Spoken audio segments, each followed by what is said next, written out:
some gave it all. These are words to describe the sacrifice of America's men and women in the military throughout history. For those that served in Vietnam, the all was given by 58,282.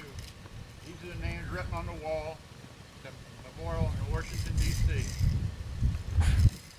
Vietnam is a war that so divided America that even now, after over 50 years, it generates complexity as to just when the war began. And for us, the American advisors served and died there as early as the mid-50s. The combat operations did not start until the mid-60s. Most records show the war to be between 1960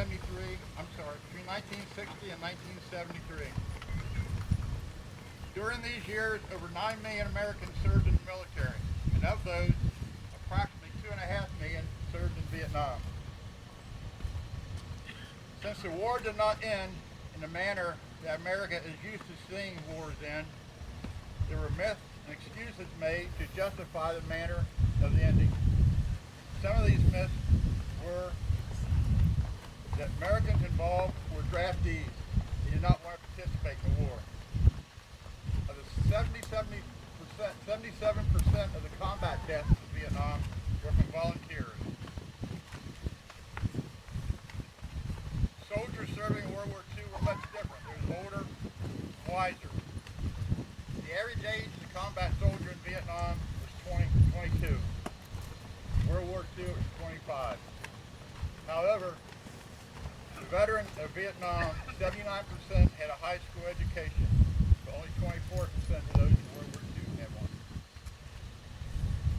Another myth was the North Vietnamese gave America's military a major defeat. Ladies and gentlemen, in the 13 years of the war,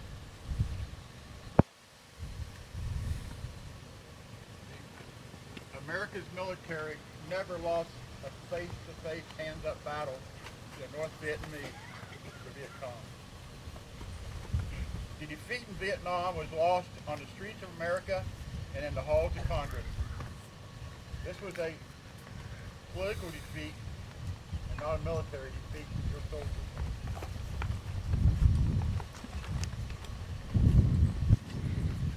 After the Tet Offensive in 1968, the NVA and the Viet Cong were unable to sustain or maintain a major battle against the forces left in country. But the fact that they did do the Tet Offensive and had battles in almost every major city, it caused concern in America and it forced an end to the war. So what is the legacy of Vietnam? A war that most people thought we lost, and even more people wish we hadn't got involved in.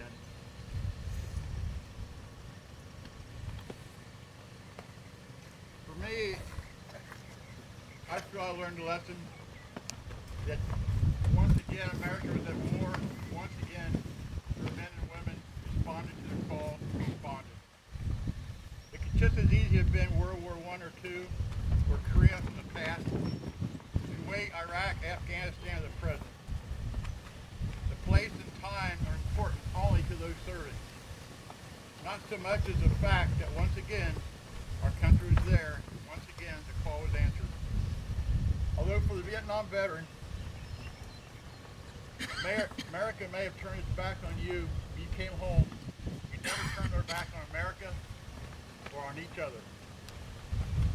Ronald Reagan once said that no arsenal or no weapon in the arsenals of the world is so formidable as the will and moral courage of free men and women. It is on the backs of the men and women in uniform that keeping us free has fallen. And throughout history, they have responded to defend a nation in a form of ideal that is unique in the world. For my generation, the Vietnam conflict was our turn to defend that ideal. So what are the future? You see the newspapers, you read the articles, you watch TV, it gives you cause for concern. Once again, an article I found looking over material for this speech, I found it.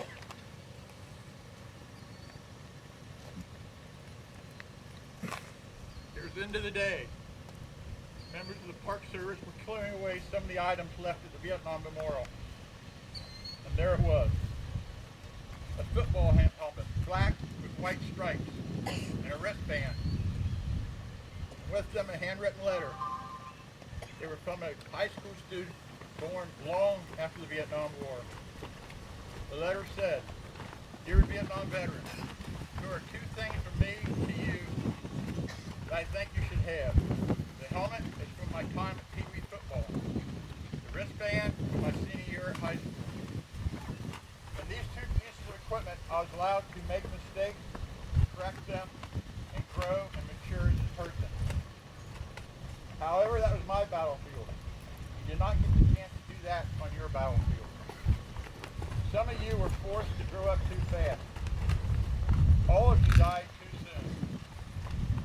You do have many things in common, though. You both have pride, heart, and determination. I'm sorry you had to learn these qualifications too fast. That is why I'm giving you what I grew up with. You're a true hero who will never be forgotten. This from a high school senior, long after the war.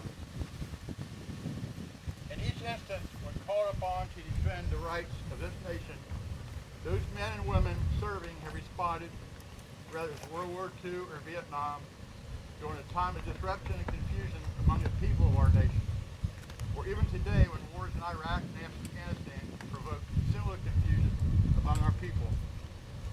It is imperative that each of us show our respect to those who have answered the call and remember the sacrifice made by each, for it is their dedication to duty that will ensure each call to duty is responded to and answered to guarantee this victory. To all Vietnam veterans here today, I want to make this opportunity to say, welcome home. Welcome home. And thank you.